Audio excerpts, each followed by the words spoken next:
Hi, and welcome to Rev's Apparatus, an online expo and conference. This has been an amazing 5 weeks. We've had just an incredible variety of classes, everything from ergonomic to clean cab to purchasing. We've had some incredible fire service presentations, just an amazing stuff. And I can't think of a better way to cap it off. This morning, we had an amazing walk around. If you didn't get a chance, we took a look at a couple of Spartans this morning and with some incredible innovation. Spartan, obviously, an incredible company. All the companies with Rev, obviously, are incredible companies. Spartan just makes a great engine. You know, we've been looking at E1s and we've been Ferraras, and this morning we looked at Spartan. Just fantastic walk around. So they're available. And also tomorrow, we're going to have another presentation from our good folks at Rev. So make sure you check the event calendar because there's something that you may have missed that's archived and something coming up. But I just want to say thank you to Rev. So we saved the last for last. I'm just kidding. My good friend Steve. Steve and I were in Richmond this weekend, about 5 days ago, right? Yeah. And we were visiting out in Richmond with some of our friends out there and had a great time. And Steve gave a great class. And one neat thing about Steve, and I've known Steve forever now, not to give away how old he is, but his presentation changes all the time. And so I saw this first time 3 years ago, 2.5 years ago. Yeah, 3, yeah. Yeah, and it just really has just gotten just exponentially better. I got my good friend John Wendell with me. He's a deputy chief, the Owasso Fire Department, formerly with the Tulsa Fire Department. And Rolly. And Rolly is a captain with the Tulsa. You want to use your real name? David Rolandini. Rolandini. David Rolandini. And David's actually a captain with the Tulsa Fire Department. So we've got a couple of great firefighters with us to visit with Steve as Steve goes through stretching for. But again, please check the archives. We've had a wonderful time. Steve's going to take over. We're going to stay on with Steve. And as Steve goes through things, questions come up and pop, you can ask a question. If you hit that ask a question deal, those will be sent to us and we'll be able to get those to Steve. But we'll also be asking Steve some questions and visiting with him during this presentation. So without any further ado, Steve, take it away. Yeah, guys, and like I said, jump in if you hit a point that that you think we need to go down the rabbit hole. Let's talk about it. That's why we're here. So, Bobby, thank you first and foremost, Rev Group and Spartan and everybody. I appreciate the opportunity to share my message. A little bit about stretching for success before I get started. It all started, probably about 4 or 5 years ago when Aaron Fields and his group just took off with the engine stuff and really did some great things with moving hand lines and how important moving hand lines and moving and flowing and all those things were. We just felt like there was a big gap, and the gap was getting positioning of the apparatus to the door to do those things Aaron's teaching. So we kind of came up with stretching for success, and it's just basically nuggets that we've learned over the years. I mean, you look at our cadre and our hands-on class, we got Ray McCormick, you got Daryl Liggins, you got Dennis Laguerre. I mean, you got everybody. I think the youngest guy had 24 years on the job. So, Todd Edwards and Shannon Stone and Kurt Iverson. I mean, it's just quite a group of guys that we were able to put together that are all street smart engine guys. Bill Ross from my job, they're the 30+ year guys. So the stuff I talk about isn't in a book. It's not in a book. It's not something that you're going to find. It's something that literally we came up with through making mistakes and finding issues and coming up with solutions. So I'm going to go ahead and hit the share screen here and see if we can get rolling. Okay. All right. All right, there we go. So here we go. So I start with 5 keys. There's 5 keys to a winning engine company. Now, when I say there's 5 keys, I'm asking you to do 5 things better than good. We can jump down the rabbit hole of splitting atoms with water movement. We can and inside diameter hoses and things. I use the 33% rule. 33% of the fire service is going to be outstanding, above par, totally the top-notch group of guys. 33% of the fire service is going to do their job, and they're going to do it well. And then there's 33% that are going to struggle. I think if you do these 5 things as an engine company, everybody can accomplish these 5 things regardless of how much you're into the job. Now, some are going to do them better than others, and some are going to excel better than others. But if you do these 5 things well, you're going to win a lot. The first thing I like to talk about is we must position the engine correctly the first time. I think everybody's been on that fire where we don't position the engine correctly. And when we don't position the engine correctly, things are going sideways. Next thing you know, this is a defensive fire. We got 5-inch down. You got 65 lines off that engine. And now before you burn up that $750,000 truck, what do we got to do? We got to unhook all that. So take the time and position the engine correctly the first time. You only get one shot at that. You don't get a second shot at doing that right. Number 2, we must select the proper size and length of the first line. We must estimate the stretch. And I'm going to talk a lot about estimating the stretch in a little bit, but that's one of the lost arts in the fire service is teaching stretch estimation. Number 3, select the best entry point. While the front door a lot of times is a really good entry point, sometimes it's not always the best. When you're looking at dwellings, especially in the Midwest, a lot of side doors. You get a basement job, the side door is a direct access to the basement. So taking that extra second and selecting the best point of entry is a big deal. All right. We must stretch better than good. In the good Lord's name, you're an engine company. Your job is to stretch hose lines and advance hose lines and put the fire out. If good is not good enough, I think I'm tired of accepting mediocrity as okay in the fire service. It's not okay. I think we need to get back to the realization that this is your house, this is your family, that you don't have insurance and everything you own is in that house. Is good enough for you and your family? No, it's not. So why is it okay for the citizens and the taxpayers out there? We have to be better than good. Must be able to move and flow the line effectively. And this ties right into the nozzle forward guys and everything they do. And it even ties in now with all the UL testing. The UL testing supports moving and flowing water as far as inlets and outlets and pressures and lift and all those things that are just top-notch science to back up what we've been doing for a long time. So I'm happy to see the coordinated attack study come out. And man, that's a whole rabbit hole we could go down for hours. And it's but it's really good stuff. It supports a lot of what we're saying and have been saying for a long time.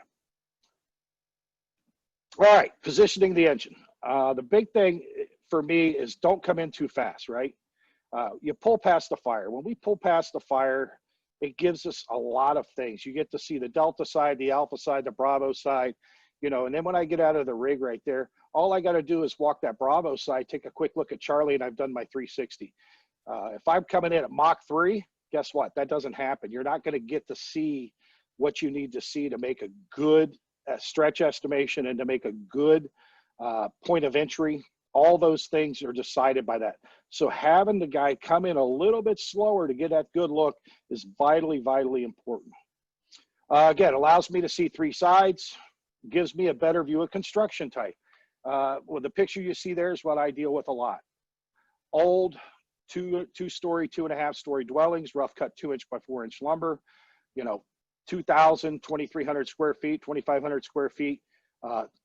Most of the time they're doubles, 2 residences, 1 big house cut into 2 residences. That is the bread and butter. At the same time, there's some new builds in my district that if I pull in and I see that new stick built with truss floors and all those things, that all plays into it. So slowing down and seeing the construction type is very important when you're seeing 3 sides. Also gives me a better view of occupancy type. So occupancy type, what do I mean by that? Occupancy type, am I dealing with an apartment building that has center hallway construction? Am I dealing with a 1-story dwelling, a 2-story dwelling? Are there bars on the window? Are there bars on the windows? What's going to prevent the occupants from getting out the normal way they do? So I get to see all that by pulling past. And I think that's very, very important. And I'll talk more about that. A lot of guys struggle with that based on, we stretch cross lays, we don't stretch off the rear, we got to line the cross lay up with the door. And I'll get into that when we start talking about positioning a little more here in a second. So if you're stretching off the rear, here's a little nugget for you. I am a huge fan of stretching off the rear. And the reason being is, A, I get to see three sides, but B, it's a natural motion toward the fire. I don't have to run away to run back. And if you simply take the tailboard and cock it 2 to 3 feet toward the fire side, when you come off that rig with that rear line, it's naturally going to take the stretch out of the street. And if I see guys all the time, they pull past the fire, they do a great job with that. They leave room for the truck, which is a very, very important thing for us. And then they stretch their line right down the middle of the street. So in other words, you've kind of defeated what you tried to do. One of the big reasons of pulling past, simply by not stretching out of the street at an angle toward the fire. If you cock your tailboard 2 to 3 feet, it'll slowly start taking, it'll naturally take that line toward the fire and out of the street. Yeah, Bobby. So I completely agree with you pulling past and slowing it down. That's excellent. And to your point that hose actually bends, so you don't have to worry about lining it up with the door.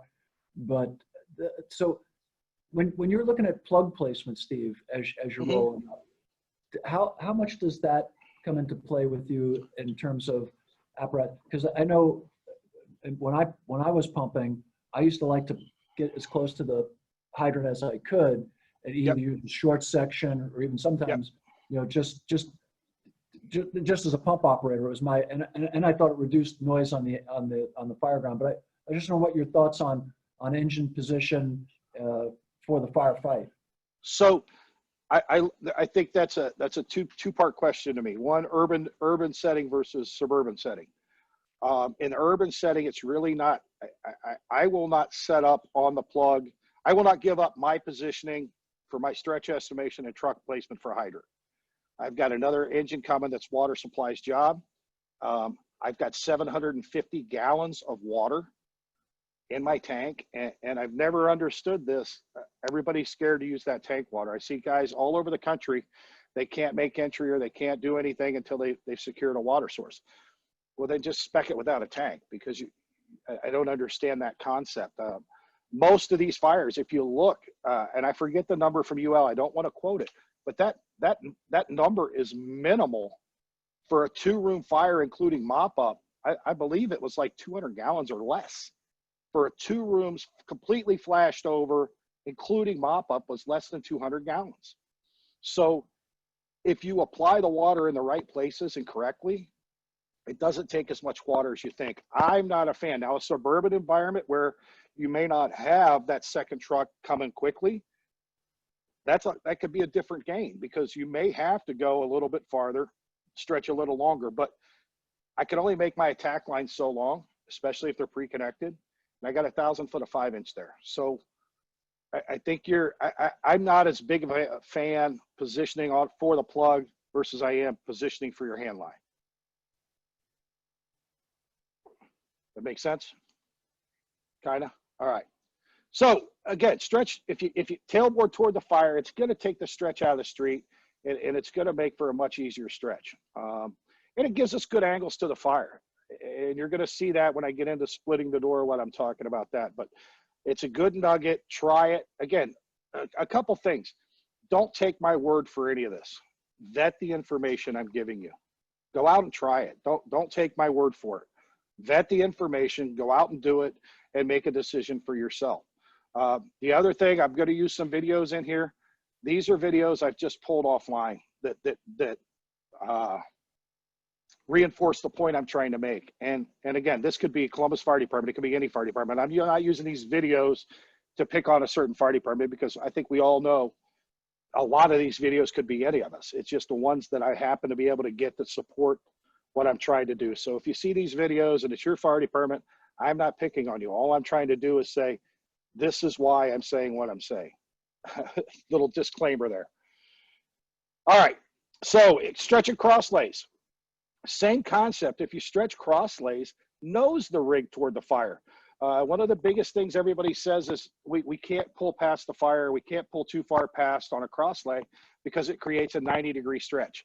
If you simply nose the truck toward the fire 2 to 3 feet, it's no longer a 90-degree stretch. It's more of a 45. So again, let's not say we can't do it. Let's come up with a solution to how we can do it and accomplish both things. And if you nose the rig toward the fire, you're going to be able to pull past C3 sides, estimate the stretch, and position for your hand line, not necessarily position for the cross lay.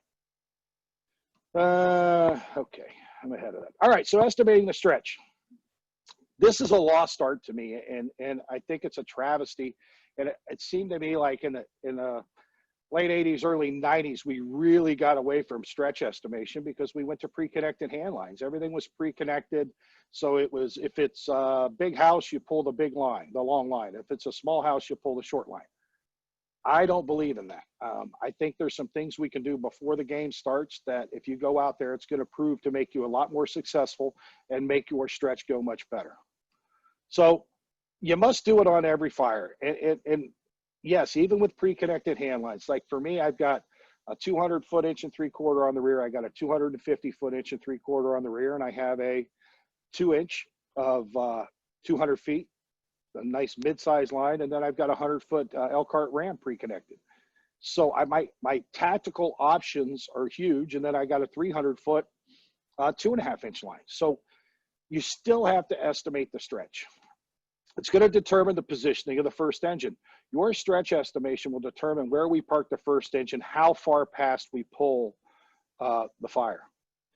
Too much hose can hinder you as the stretch as much as not enough. So I think everybody's been on that fire where you've got a small ranch, maybe it's 1,200 square feet or 800 square feet with a 15-foot setback. And I got a 200-foot line, and I stop right at the door. What do I do? Where does all that hose end up?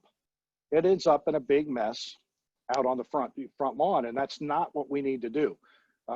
That's going to hinder us from making that push. Anytime we have too much hose out there, it's going to hinder us from making the push. Then when we pull a backup line, you're going to end up burying the attack line. So estimate the stretch. So I've got a quick rule of thumb for you here. And everybody's going to go, oh no, math, right? Well, just bear with me for a minute. The rule of thumb, length plus width plus setback from the street. Very simple. Length of the structure plus width of the structure plus setback from the street. And if it's a 2-story job, you add 1 length of hose, 50 foot. So now everybody's sitting there going, okay, you expect me to take the length plus the width plus the setback and add a length and do all that math pulling into a fire. No, I don't. What I expect you to do is estimate the stretch for your district. Anybody, either you three live in a subdivision. Anybody live in a subdivision there? Okay, Bobby, so in your subdivision, once I get past the drawbridge, the moat, and the gators, in your subdivision, how many style homes are there? 4, 3, 4? Yeah, about 4 or 5. Okay, so I bet they're all within a couple hundred square feet of each other. Pretty much, yeah. Okay, and I bet your setbacks are all exactly the same. When you look down the street, they're all pretty much the same setback, aren't they? Identical, yeah. So the point I'm making is if I come to your neighborhood on an EMS run and I see you're in a 30 by 40 structure, okay? Add those two together, that's 70 feet, and it's a 25-foot setback, right? So now I'm at 95 feet of hose, and it's a 2-story home, and I need to add 50 foot. I only need 145 feet of hose to cover that entire structure. Now, with that being said, I just estimated the stretch for the entire neighborhood. So what do I do with that other 55 feet? It either ends up in your yard, or I can pull past another 30 or 40 feet and eat some of that hose up I don't need. But once I figure out this, estimate the stretch for your house, then all I got to do is call a little bit of an audible here or there, whether, oh, that house is setting back a little bit farther, only go a house and a half past. You see where I'm going with this? I can tell you right now, in my neighborhood, from 11th Avenue to Hudson, from Jefferson to Cleveland, I'm pulling, my tailboard is 2 full houses past the fire, completely. 2 full houses past the fire, and I haven't been short yet. So everybody goes, well, you could be short. And I'm going, well, wait a minute. We build a little fluff into this. Does it take 50 feet of hose to go from the first floor to the second floor? Absolutely not. It's more like 20 feet, 25 feet. So there's an extra 25 feet of hose we've already built in. The second thing that builds into this, one thing we haven't talked about yet, what about the reach of the stream? right? We've never even talked about using the reach of the stream in this. So if you do this and you estimate the stretch for this neighborhood, all these neighborhoods were built at the same time, whether it's 20, 30s, or 40s. You look down the street, there's 2 or 3 styles of homes, and guess what? The setbacks are the same. You might have one oddball that's set back a little more or a little less, but in the urban environment and a lot in the suburban environment with the subdivisions, they're all the same. So do the homework before the game and then go try it. Go pull 2 houses past or a house and a half past based on your stretch estimation and see how much hose you really got. I think you're going to have a lot more than you think you have. That's excellent. All right. So let's look at, go ahead. I'm sorry, Chief. No, we were just all. Well, kind of to your point is one of the things that I've always considered. Oh, sorry, I'll come a little closer here. Kind of to your point is one of the things I've always considered is, you know, for a while there, everybody was wanting to change their hose load from, you know, we start with flat load, or hey, I want a Cincinnati load, or hey, I want a triple layer. To me, it never really mattered what type of load you had. It's how you deploy it. Learn how to play the ball you have before you put another ball on the truck. So if you deploy that hose properly and rip wrap a little bit at the front if you have extra, get your entire hose load to your entry point so that you're only pulling against 50 feet of hose instead of 200 feet of hose that's wadded up underneath a 5-inch line hooked to a hydrant. You can't pull that. Yeah, you know, and something to go with that, I'm a huge proponent of a 100-foot bundle in line with the door. If you get me 100 feet in line with the door, there's not too many places I can't go in most of these dwellings. Absolutely. I'm not talking about a McMansion. I'm talking the majority of our structure fires. You give me 100 feet in line with the door, there's not too many places that I can't get. So and it's huge. So Steve, in line with that question, you know, we used to always have the golden rule used to be, once you got past, you don't want to go past 4 lengths or 200 foot. And then it was, you know, maybe you could push it to 5 lengths on your 1 3/4. But there's a lot of argument today, a lot of discussion today amongst our friends, you know, Billy Guston and Dennis and all the guys that like you and I that are interested in, you know, hoses and nozzles, which should be every firefighter. So the discussion today is that based on the better construction and reduced friction loss with the better liners on these hose products, that we can go a little bit further. What's your, when you're talking about estimating the stretch, so I love your idea about the consistent neighborhoods, but what happens when you hit that anomaly, that place that's got the big setback? How many lengths do you cut it off at? You know, and that's the exact question we had at dinner when we were in Richmond. The guys from the 350 line were there, and I said, okay, give me a reason why to do that. I hadn't wrapped my head around it. And they have some instances where a 350-foot hand line is acceptable. To me, it's not the length of the line that's as big of a deal to me anymore, because the hose is so good. It's knowing what to pump it at. And that was the biggest problem for years. We got so caught up in friction loss that it's such this big deal that, oh my Lord, we've got friction loss. We can't do that. It's 33 per 100 feet. It's a hand line, for God's sakes. I think these new engines will be able to pump 150, 160, 180. When we remember going back to the 3/4 inch red line, and you started that at 180, right? You know, the booster line, it was like you pumped the crap out of it. It was not a big deal. We got caught in this anomaly that friction loss matters. Friction loss doesn't matter in a hand line. It's just knowing what it is so you can pump it correctly. Myself, I don't like going over 5 links. That's just me. Those guys, I looked at some videos. They do a phenomenal job with that 350 line. If that works for you, great. If I've got to go over 5 links, I'm going to run a trunk line to it of a 2.5 or 3 inch line. That's just me. Yeah, that's the school of thought I always fell into, but there's some great discussion. We got a question that came in, and we'll throw it to you, Steve, about cul-de-sacs. Taking your model into a cul-de-sac, if you will, which is basically, you know, everyone knows what a cul-de-sac is. So if you take your model into the cul-de-sac, how do you operate it there? And what are some, you know, and this is gonna upset the truck guys. And the one thing you have to remember, when the rescue and the truck starts carrying hose, they can park that RV wherever they want. Until then, you have to set up your engine for your line. You may complete block access for the truck and the rescue, and I get it. And it's not something we like to do, because when I ask for a hole, I want it done efficiently. But Until they start carrying hose, you have to position for your line. I get it. They're just going to have to understand in this case, it's not going to work. We have to remember that until that first line's in play, we're not winning. We're not, we can position, we can leave the front for the truck all day long. All that's going to do if we don't have a good stretch on our line, on the engine, is we're just going to give them a good spot for a defensive fire because we're going to burn it down. We're going to burn the roof off of it. So cul-de-sacs are tough. The hardest stretch you're going to make if you stretch off the rear is stretching backwards to go forwards. That's the hardest stretch to make. And if I can get a cul-de-sac and at least get a half a turn in it, depending on the size of the cul-de-sac, that's what I'm going to do. I'm going to try to get at least a half a turn because it's not nearly as bad going backwards to go forwards, but going completely backwards to go forwards is a very hard stretch to make. Position for your line. You got to position for the first line. Second line doesn't mean anything till the first line's working. I truly feel that way. So I've got an example, Bobby, of just an estimation. So there's a 30 by 40. You add those two together, that's 70. In a 25-foot setback, that's 95. And we add a length of hose. So now we're at what?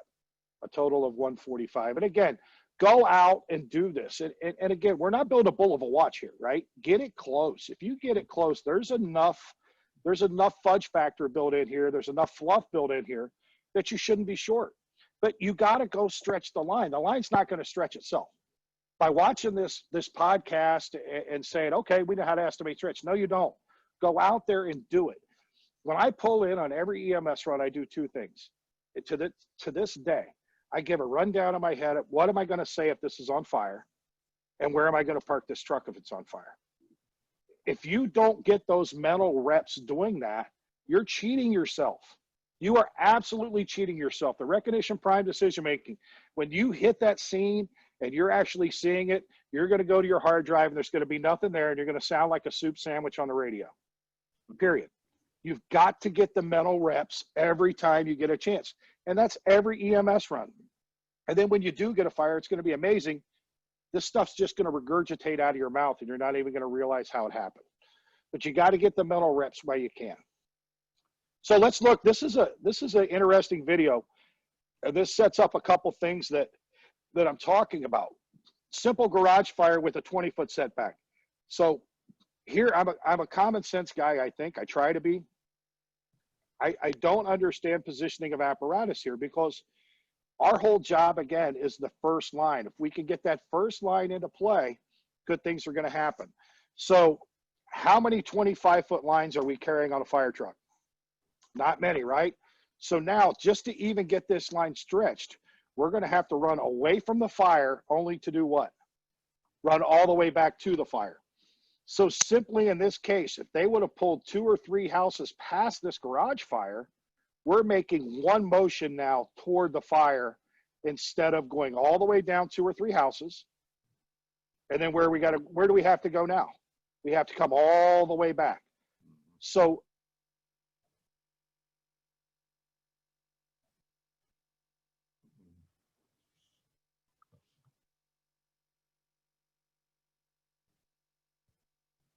I don't know if you can hear us or not, but you back? yeah, can you hear me? Okay. Yeah, I think Okay. we lost a little connectivity there. Okay. You still got me? Yes, we're good. Okay. All right, good. Yeah. So again, you shouldn't have to run away from the fire to run back to the fire is the point. If you pull past that fire, nose the rig toward the fire, you've got a nice stretch, you're going to make one motion toward the fire instead of running away from it to run toward it. And you're still going to have plenty of hose. Right. That's a good point. I like that. Yeah. It makes sense. Again, it's common sense. When you run away from the fire to run back toward it, that doesn't make sense to me. Right? Ben Schultz. Go ahead. What's that now? That common sense is not always common. That's true. Ain't that the truth? Ben Schultz does a great class about seconds. And I forget, Ben, I apologize if you're watching, but it's about cutting off seconds. Every little thing you're cutting seconds off. And before you know it, you're cutting minutes off just by little nuggets of doing things the right way. Steve, go ahead. What's that? We had a question come up. Okay. It was, how do you account for apartments and commercial structures when you're estimating your stretch? So what I do, especially apartments, we run a lot of EMS, and I'm sure a lot of people do in an urban environment. The common places I go to, has everybody seen those little landscape wheels, the small ones, right? Yeah. The little tiny ones that you just unscrew. I Right. kept one underneath my seat, my officer seat forever. So while everybody else is carrying all the EMS stuff in, or whatever that stuff is they carry, You're measuring. I get that dude out, and guess what I do? What's the length of this? How many links am I going to need for this hallway? How Right. many links am I going to need to get there? Am I going to be able to well hole stretch this, or do I hook stretch this? I carried that little wheel for a long time underneath my seat, and I just pop it out and I run it, because until you get those numbers in your head, you're not going to remember them. And now with all the computers and things, we could even send that in. I could send a little form in now to the dispatch, and they'll put it on the CAD of it's a 150-foot hallway, blah, blah, blah, blah, blah. I need 3 links for the hallway. Whatever message I want to put in there, I can send that to the CAD, because the older I get, the less I remember. So putting those little nuggets into the CAD surely doesn't hurt, right? Right. So I hope that answered what they were after. So that's what I did. I carry a little landscape wheel underneath the thing. It takes seconds. I think there's another way of doing that. One thing that we always did, everybody has their own methodology. You go into a commercial structure, each door is 36 inches wide. The human eye has a great processor in it that for straight lines. And you can look down the hallway, count the number of doors, and look at in between, and you can kind of guess how many doors are in between them. You get a real quick view on how long the hallway is, or what your situation. Outside windows, all those things, they have a specific measurement. If you know your building construction well, you can do the quick knock it out pretty quick. Yeah. Yeah. And that's the thing that's amazing to me is I think, as much as we complain about EMS runs, it's a necessary evil of what we do, and we provide a great service, and I think it's very important. But I think we could also maximize taking those runs and train on them every time. I mean, whether we're in a high-rise dorm at Ohio State University, instead of taking the elevator down with the patient, grab your new guy and walk the stairs. Is there PRVs? Is there PRDs? What's the well look like? Is it return stairs? Is it scissor stairs? Those simple things you can do when you're not needed in the elevator or needed for patient care. Take advantage of being on that run and get as much out of it as you can. Because you do this enough with your method, Chief, or with what I'm saying with the little wheel, before you know it, you're going to know those buildings pretty well if they're in your district. So that's one of those things I like to do. Okay, line selection. Very simple. Big fire, big line. We know that. So my rule of thumb, up to 3 rooms, I'd use 1 inch and 3/4, and I back it up. 160 gallons a minute, I think is more than enough water. And if you're flowing and moving, you can take care of 3 lines pretty easy at 160 gallons a minute. More than 3 rooms, I like a 2 inch or 2 inch and 3/4. Either one I think works well. I just think you need a little more water. Bottom line is you need more GPMs and BTUs being produced. That's it. It's again, it's not rocket science. We need more of this than that's being produced, or you're not going to win. You got to overwhelm it. Hit it right in the mouth. So let's look at this. This fire here, you can pull 1 inch and 3/4, and all the time I constantly hear in suburban environments and even rural environments, guys say, well, we can't pull a big line, we're going to run out of water. And the first thing I ask them is, what the hell are you going to do? Take it home with you? Right? If we put it where it needs to be and we hit it in the mouth and you overwhelm it, you've done at least bought time. In this particular case, keep an eye here. They pull 1 inch and 3/4 line. Watch the water. The water evaporates about 3 feet from the nozzle. So the end result is going to be, we're still going to burn it down, but we never ran out of water, right? Or you can hit it in the mouth, buy you some time to hopefully get more water, establish a water supply. But as you see, they're throwing that water. It's evaporating about 3 feet from the nozzle and not doing anything. You have to overwhelm the fire. GPMs versus BTUs. Again, watch. They're not making any progress on that just because they don't have the volume of water needed to overcome the fire. And again, they can throw water all day long there and never run out of water, but the end result's still going to be the same. So overwhelm your fire on big fires. So let's talk about a deck gun real quick. There's some advantages to a deck gun. There's some disadvantages. One advantage to a deck gun is big water fast. You can get there quick. and make a big hit on it. Can be accomplished with limited bodies. Use your tank water. Again, this is one of those things where we can't use a deck gun until we have a water supply established. Well, then there's no reason to use a deck gun. If you're going to use it in an offensive manner, you need to make that decision and stick with it. And you're putting your eggs in a basket, but you need to do it. If that's a decision you're going to make, that's what you have to do. And it buys you some time. We're gonna put out a lot of fire real quick with a deck gun. I prefer a ground monitor. I prefer like an Elkhart Ram on a 2.5-inch line. It doesn't hinder my positioning. I can move it. It's maneuverable, and I'm not blocking the front for the truck. The other disadvantage to a deck gun is visibility. Once you start putting water on that fire, you're going to lose a ton of visibility. But that's where we have to be smarter than the average bear and start using your senses. If you're hitting a wall with a stream, the stream's hitting a wall, it sounds very loud. If you go left or right and it goes in a window, then it's going to sound more distant. So use more than just your vision. When you have these types of issues, you can tell and find that sweet spot and hit it with the deck gun if you need to. Let's take a look at this fire. One thing that's unique about this fire, when I use this in the class, a lot of guys go, that's fully involved. Well, another part of seeing three sides. When you get a fire like this, or you get any fire, you have to look at the Bravo side, you have to look at the Charlie side to truly tell the depth of the job. How deep is that fire? I mean, let's look at the second floor right now. There's zero volume, velocity, density, or color coming out of the second floor at all. Now, you don't have a really good shot of the Delta side, but you can see on the Bravo up at that gable end on the Bravo side, there's nothing coming out of it. So what do we probably have here? You've got a garage fire, or I'm sorry, a porch fire. So look at the Bravo side, look at the Delta side to truly tell you the depth of the fire. And it's probably one of the hardest things is slowing the game down. I call it the speed of the game. How do you learn to look past what's the red stuff, right? How do you look past that? I use a college football analogy with this. You know, a great college player, a Heisman Trophy candidate gets to the NFL. Most of the time, they're not successful their first year. They're okay, but they're not great. And they go, the game's much faster. The game's much faster. 2 or 3 years in, you know, they have a great season. Everybody goes, what changed for you? Well, the game slowed down for me. The fire service, in my opinion, is the same way.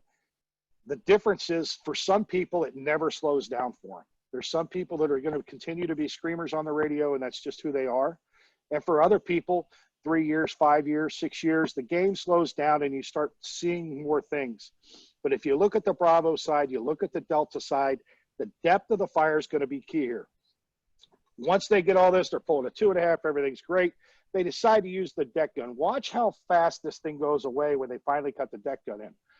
The only thing I would say is if you're going to use the deck gun, let's get it done sooner. Make that decision, stick to it. But you're going to see there's no way they use all their tank water when they make this thing go away very, very quickly once they get it cut in. And you saw there was a little bit of delay there. And we had a little group discussion yesterday. Brian Brush, there's a bunch of us on a little group text, and they sent me a couple pictures of something they saw. It's actually apparatus related, so I'm going to share those with you in a second. But again, that thing goes away pretty quick, and they're only using a couple 100 gallons of water at the most. So this is something that Brian Brush sent me. And as you see, I'm a full believer in this. I think all the controls should be at the top of the rig. The guy running the deck gun, the person running the deck gun, that firefighter up there, they should have total control. I think it's, you can waste a lot of water. You can do a lot of things by not having control. This is one control. Brian sent me yesterday. We just happened to be talking about this, and I added it to the program today. And then Danny Stetler sent me this one as well. They got another deck gun valve up there. I think if the apparatus manufacturers are listening, I think this is a great idea. Put that control in the hands of the person that's up there. Did you have something, Bobby? Yeah, so I had a couple of questions. Obviously, I love having the controls there because the person in charge of the play pipe, the deck gun, stang gun, whatever term you want to use, should have all the control. And I also like to have a valve in case it's detachable, because oftentimes you want to be able to do other things with that waterway if you're going to do that. So when we're talking about the stretch, one of the things we've been talking about and consistently is like the primary line. But the backup line, I think, is probably one of the pieces of equipment that the American Fire Service has been lulled into a sense of disregard for, which I think is a fatal mistake, potentially a fatal mistake. And when I was raised, the backup line always had to be one size larger.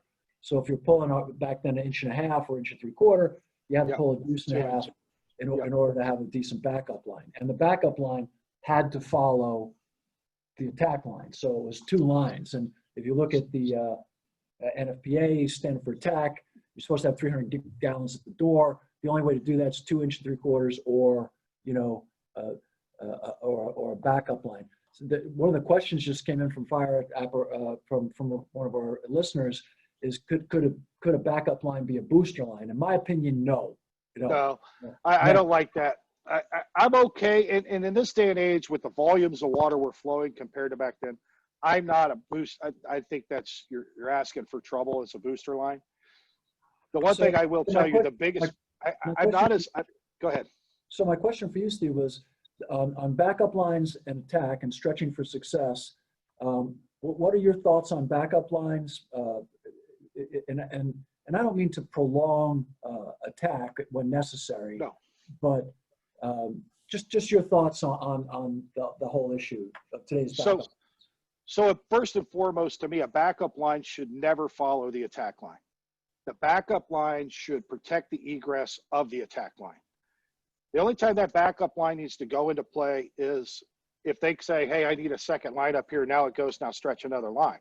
But your primary job as a backup line to me is protect the egress of the first line. And I'll give you a quick example.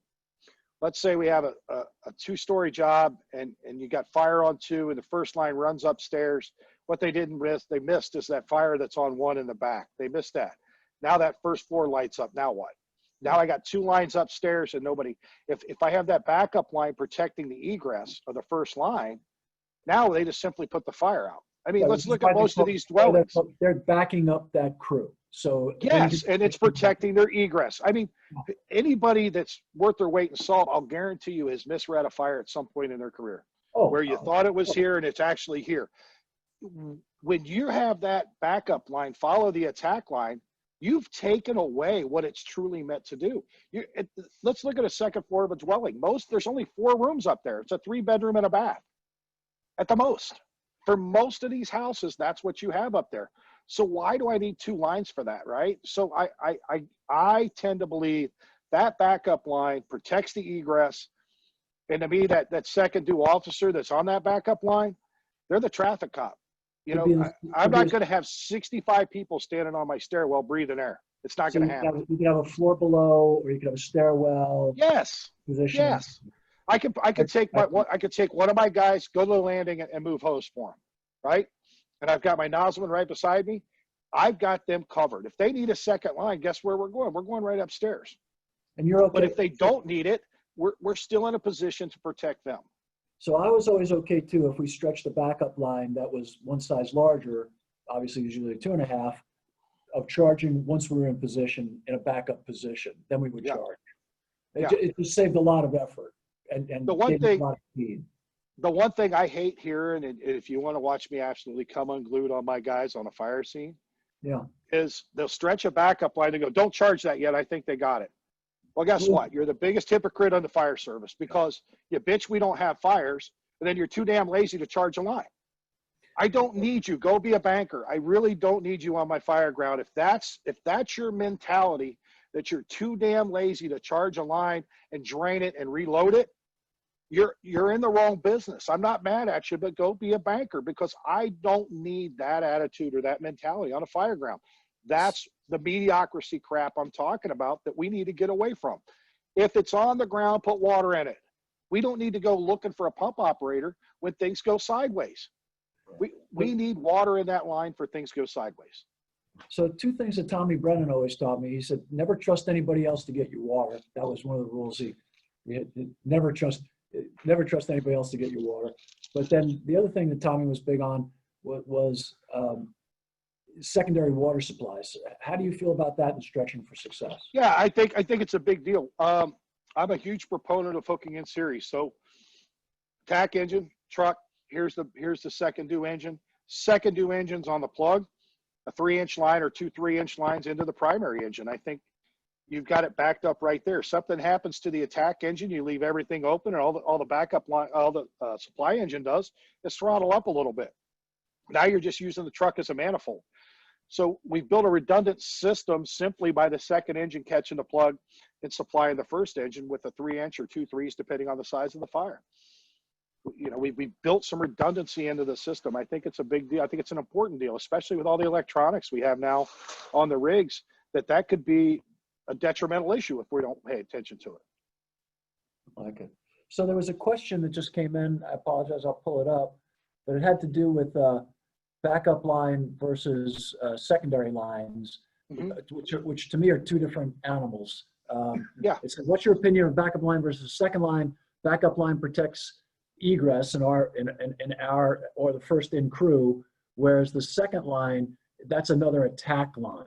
Yep. Would you agree with that, Steve? So absolutely. I do what I call a 3-line concept. So I have an attack line, a backup line, and a RIT line. So if the backup line actually goes in and it's a secondary attack line, the RIT line becomes now what? The backup line, which is still protecting the egress. Try not to put more than 2 lines through the same entrance if at all possible. I think you create a lot of congestion there, and I think it could really not be a good thing. Does that mean my third line can't sit and protect the egress of the first 2 lines? Absolutely it can, because you're protecting egress. But don't stuff 4 lines through the same door in a commercial occupancy. That's kind of where I'm going with that. But a second attack line is exactly that, a second attack line, and then we pull another line for the backup line. I think it's a huge thing. And if you're going to put it on the ground, put water in it. I think that's just, it's a golden rule. I like it. All right. So real quick, I just threw this out here because I'm a huge proponent of 2-inch hose, and Brian Brush and I argue all the time about it, why he's doing headstands, blowing 2.5 and all the stuff Brian does. God love him. But one unique thing here, especially if you're short-staffed, if you look at this, the 2-inch hose, 133 pounds per 100 feet. And that's just water weight, okay? A 2.5 is 217 pounds per 100 feet. So let's look. That's 84 pounds difference. So it's 168 pounds different in a 200-foot line, just in water weight. Now, let's look at actual flows. So the 1 1/8 is going to give you 4.5 gallons a second, 265 pounds, 50 PSI, about 98 pounds nozzle reaction. If I have the 2-inch with an 1 1/16 tip, that's 240 gallons a minute. My nozzle reaction drops down to 87 pounds, and I'm still flowing 4 gallons per second. So which one do you think I'm going to be able to maneuver better? Right? Just in sheer water weight. Just in sheer water weight. If you're short-staffed and you need a bigger than an 1 3/4 line, I think the 2-inch is a great option. It's maneuverable. You're dragging less water weight, and you're still getting an adequate flow. 240. If you can't put it out with 240 gallons a minute, 265 ain't going to get it done. And you're going to leave it open longer because you have less nozzle reaction. I'm not saying there's not a place for a 2.5-inch hose. That's not what I'm saying at all. What I'm saying is an interior line that you have to maneuver, that you have to push down a hallway or an apartment building. I prefer the 2-inch just for maneuverability that's still got huge water implications with it. So that's just a little nugget there on 2-inch that I'm a proponent for sure. All right, splitting the door. This is something I came up with a while back because I got tired of my backup line burying my attack line. So splitting the door is a very simple concept. Basically, it determines inside or outside. So the attack engine, on this case, let's say that the attack engine pulled to the right, way past the fire to the right as we're looking at the structure. The door straight in front of us, stairs are into the left. We're going to the second floor. I would want to position 50% of the door to 45 degrees. So I take half the door to 45 degrees. I want to put my attack line there. That leaves the entire other side for the backup line. So this gives me a straight angle, straight push up that I'm not going to get interrupted at all moving hose. The other advantage when you split the door is I never have to come out to get hose. If I'm running to two people, I'm making a push, I don't loose my first person until I get to the first corner inside. If I stretch perpendicular or sideways with the structure instead of in line with the structure, I'm going to lose somebody at that door before I even make it in. So stretch in line with the door. I've got a little animation here. So read the swing of the door in relationship to the fire. So in this case, fire's to the left, 50% of the door to the right. Here comes my attack line. That's going to give me a straight angle to the fire. So when the attack line comes in, it's going to try to position 50% of the door to 45 degrees to the right, which in this case, that's going to be the inside of the door. That leaves the outside, which is 50% to 45 degrees for the backup line. Read the swing of the door in relationship to the fire. That is a big, big, big deal. If you can take that extra second and do that, that's going to make your push inside a whole lot easier, and your second person's not going to have to come out to get hosed. When we take our nozzle and coupling to the door, make sure that coupling gets up on the porch. One thing that'll always happen, if you don't get that coupling up on the porch, it'll catch on the step, and then you got to come all the way out just to simply clear that stoop to get it up to continue to go forward on the push. Let's watch this one. Good fire straight ahead. So if we estimate the stretch here, you got probably a 50 by 20, that's 70 feet, one story with a 20-foot setback. We need 90 feet of hose. If I have a 200-foot shoulder load, what do you think is going to happen? Where's all that hose going to go? There's not a lot of room to put it there, is there? Not a lot of room to put it. So if they would have pulled another 100 feet or 70 feet up, everybody goes, well, that's too far. Really, is it? Because it's not going to take a lot of hose to get to that fire. But again, you're going to watch this when the backup line comes into play. I'm going to move this up just a little bit for the sake of time. Okay, so let's get right here. Okay, here comes your backup line. And watch, the guy knows this is not a good move. He's going to look around and go, where am I going to put all this hose? He looks around, he's holding it, he's like, what do I do with this? Right? He knows, but I'm saying he's gotten very little choice here. What am I going to do? Okay, I'll just set it right on the attack line. So now you've just buried 100 feet of hose on top of your attack line. Simply, again, this goes back to positioning the apparatus, estimating the stretch, and now splitting the door. You do those three things, you're setting yourself up for a good quality push. All right, this is my last slide. I run a tight shipwreck. What do I mean by that? And we're not perfect. We are human beings. The fire service, we all know we're not perfect. And we have to be able to accept mistakes, number one. But number two is we have to, excuse me, learn from those mistakes.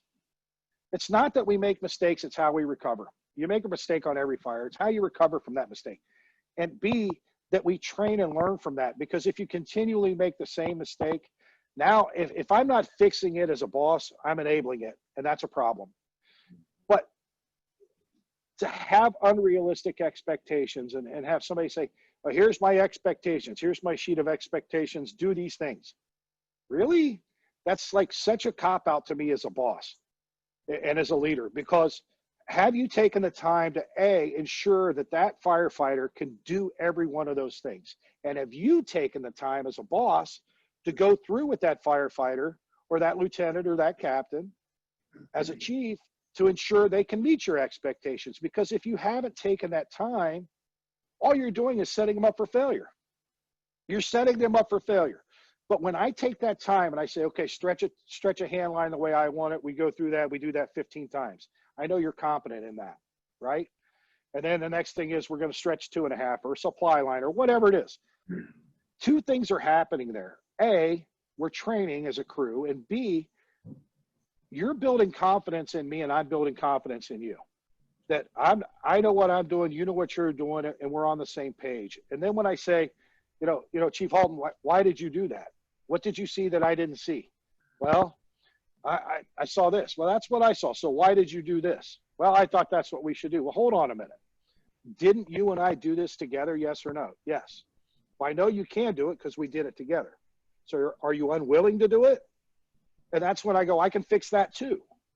But most of the time, that's not the case. Most of the time is, no, boss, I know that's what you want done, but I saw this.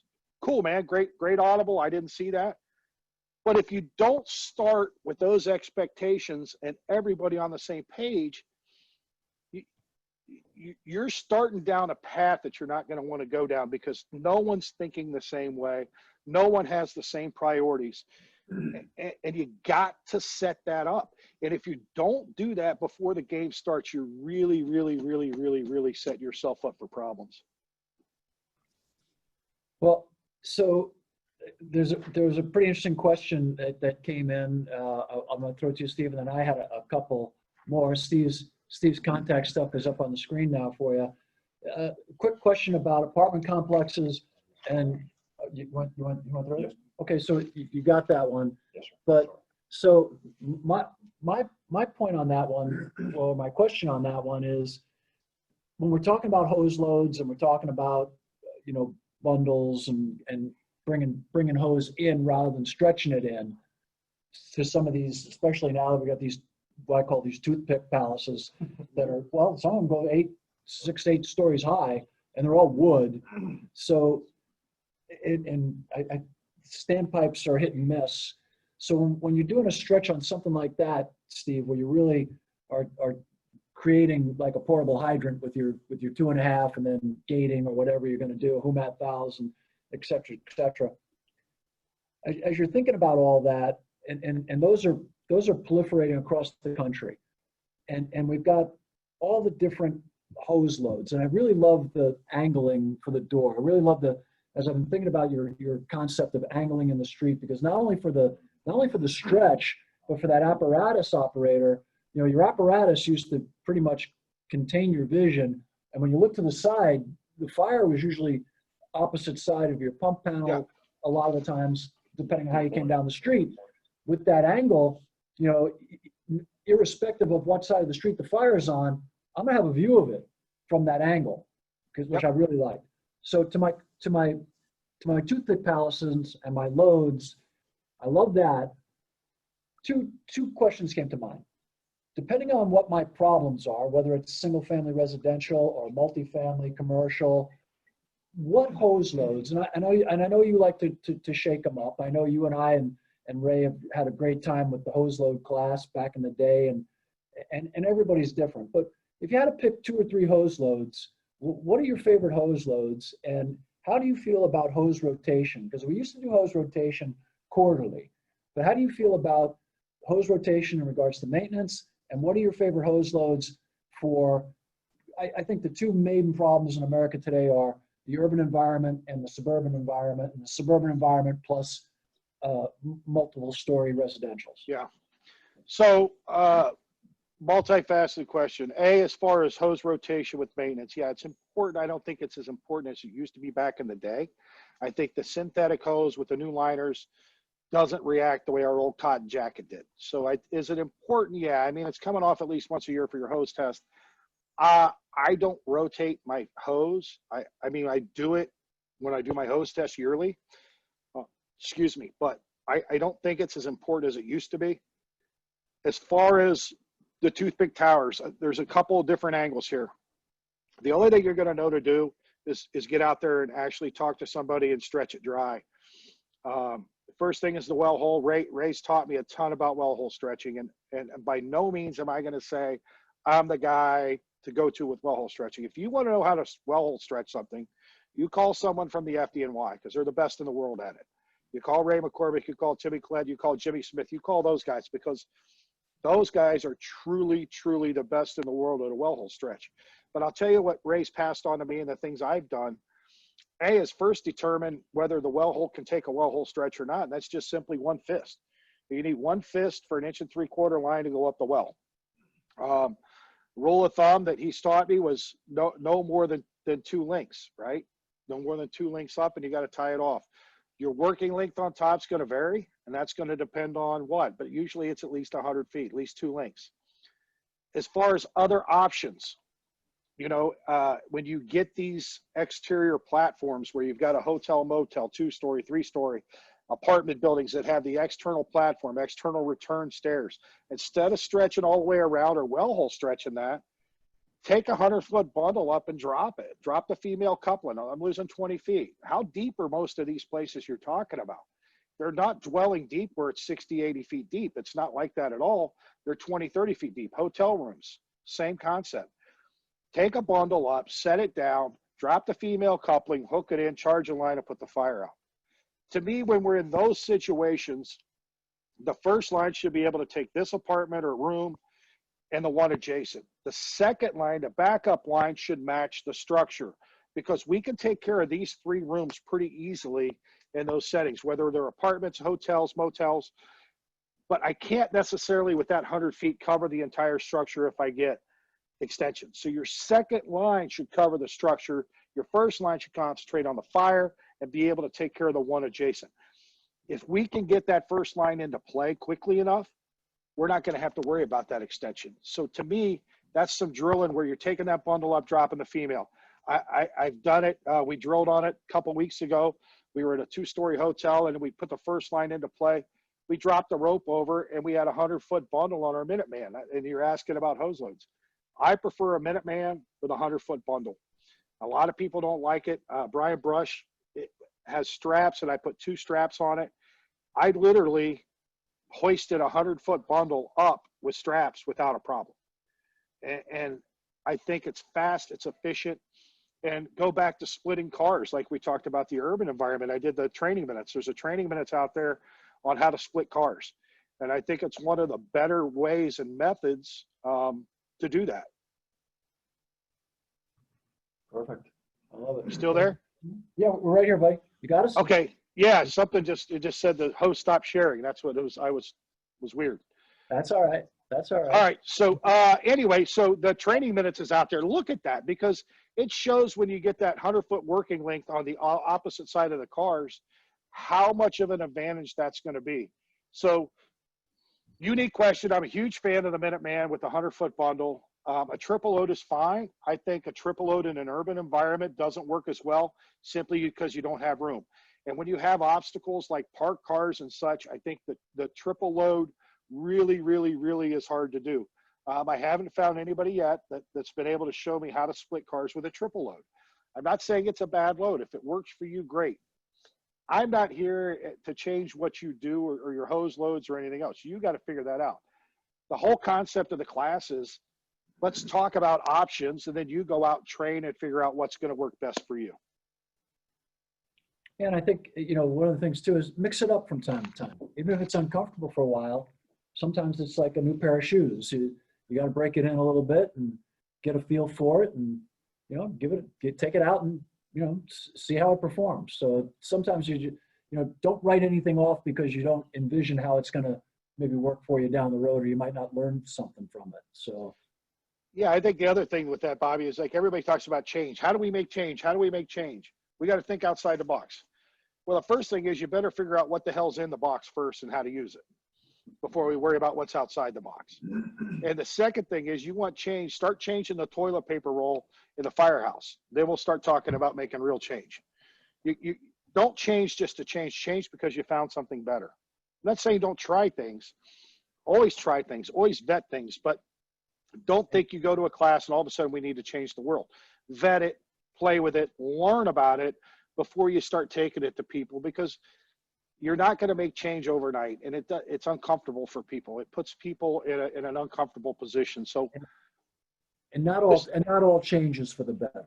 So no, I don't think so. Sometimes right. you make a change and find out, no, what we were doing was a much better methodology. It goes back to and I'm Irish, so it's the old Irish saying, sometimes the devil you know is better than the devil you don't. So, but it doesn't mean you can't pick something up or whatever. Hey, I wanted to say thank you to Steve. First of all, this was a lot of fun. It's good to see you again. Where are we going to be together next week? Because this is I know, right? 2 weeks in a row. Actually, next week I'm teaching down in Fort Walton area, the Pensacola Beach, and then Fort Walton next week down in Florida with my brothers down there. So we'll be on the road next week. Yeah. Good group of people down there. So picked up a lot. And David, anything? No, that was awesome. Great content. Really appreciate it. I'd like to say thank you to our friends from Rev. And there's another Rev webinar tomorrow afternoon. Please go to the agenda and put it into your calendar so you don't miss. It's going to be exciting. Check out the walkarounds that we've had. This has been just an amazing 5 weeks with the Rev Corporation.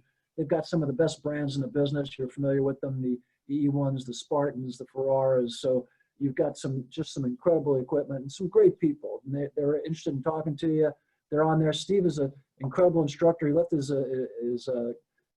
contact stuff up there. Please feel free to reach out to him. He'd love to hear from you. Any thoughts you might have. You know, he does great hands-on. He'll be at FDIC 2021 with his Stretching for Success. So make sure you sign up for it because it is limited space in that class. It's a very popular class and it will sell out. So for hands-on training next year, make sure you get to see Steve. And again, everybody at Rev, we want to say thank you for having us. And thank you for spending your afternoon with us, everybody out there in the webinar land. And Steve, thank you so much. And I'll see you again soon, my friend. Thank you all. Absolutely. Thanks, guys. Thank you, Bobby, for the opportunity, Rev, and everybody. And stay safe. And if you have any questions, feel free to reach out to me. Outstanding.